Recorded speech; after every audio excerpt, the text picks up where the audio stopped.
New Zealand அணி கூட ஒரு வாட்டி மேட்ச் நடந்திருந்தது. அப்போது சச்சின் டெண்டுல்கர் அவருடைய அனுபவத்தை சொல்லியிருந்தார். பால் ரொம்ப ஸ்விங் ஆச்சு. கிறிஸ் கெயின்ஸ் போட்ட பாலில் எப்படி கணிக்கிறதுன்னு தெரில. அப்போ ராகுல் டிராவிட் கிட்ட அவர் சொன்னார், நான் வந்து பால் அவுட் ஸ்விங் ஆகுதுன்னா பேட்டை லெஃப்ட் சைடு வச்சுக்குவேன், இன் ஸ்விங் ஆகுதுன்னா பேட்டை ரைட் சைடு வச்சுக்குவேன், எனக்கு தெரிலன்னா நடுவில் வச்சுக்குவேன். அப்படியே போயிட்டே இருந்துச்சு. ரன் வந்துச்சு. கடைசியில் அவங்களால கணிக்க முடியல. அவங்க கண்டுபிடிச்சிட்டாங்க. உடனே கிறிஸ் கெயின்ஸ் சொன்னாப்புல, பாலை கிராஸில் பிடிச்சிக்கின்னு இப்போ என்ன பண்ணுவேன்னு கேட்டாப்புல கிறிஸ் கெயின்ஸு.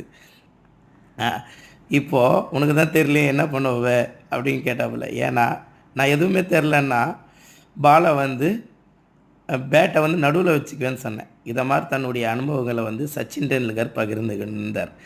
பால் தெரியாதப்போ எப்படி தன்னுடைய பேட்டால் சைகை செய்ய வேண்டும் என்பதாக அதை சுட்டி காட்டியிருந்தார்.